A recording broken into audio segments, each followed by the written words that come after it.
Hello everyone and welcome. In this lecture, we will take a brief history of Oracle database. In my opinion, this lecture is very nice and it's good to know about this information. Let's start.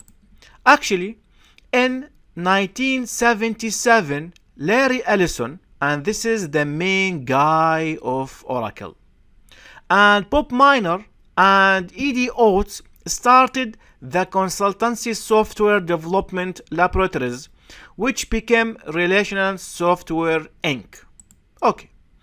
In 1983, this company, RSI, became Oracle System Corporation, then became Oracle Corporation. So the name of Oracle Corporation started in 1983. Now let's talk about the versioning of Oracle database. In 1979, we have Oracle version 2. It was the first commercially available SQL-based RDBMS. In 1983, we have Oracle version 3, the first relational database to run on mainframes, mini computers, and PCs.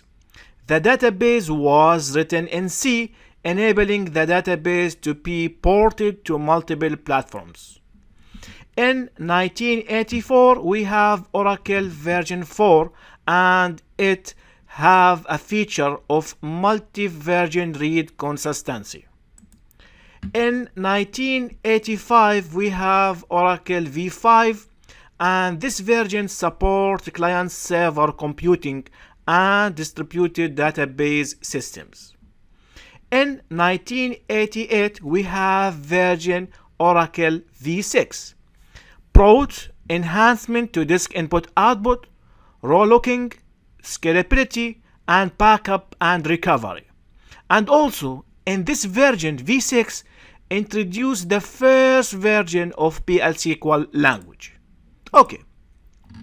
In 1982, we have Oracle 7, introduced PL/SQL stored procedures and triggers. In 1997, we have Oracle 8, and it was released the Object Relational Database, supporting many new data types and also supported partitioning of large tables. In 1999, we have Oracle 8i, and the I represent Internet. So it provides native support for Internet protocols and server-side support for Java. In 2001, we have Oracle 9i, introduced Oracle RAC, enabling multiple instances to access single database. Additionally, introduced Oracle XML database. So in Oracle 9i, we have the RAC, and the RAC, it is multi-instance accessing single database. We will understand the instance in details in this course, don't worry. In 2003, we have Oracle 11g, introduced grid computing. What is the meaning of grid computing? A computing architecture that coordinates large numbers of servers and storage to act as a single large computer. So this is the letter G, it's meaning grid computing. In 2007, we have Oracle 11g, and we have new features in this release. We have Active Data Guard, secure files, and Exadata, and many new features.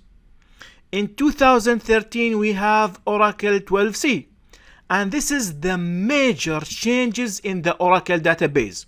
It designed for cloud, and it supports multi-tenant architecture. In 2018, we have Oracle 18c, and it is the same of 12c, supporting cloud, multi-tenant architecture, and it have many new features. So this is the information I want you to know today. You have this link in order to see more information about the history of Oracle database, and thank you for listening, and see you in the next video.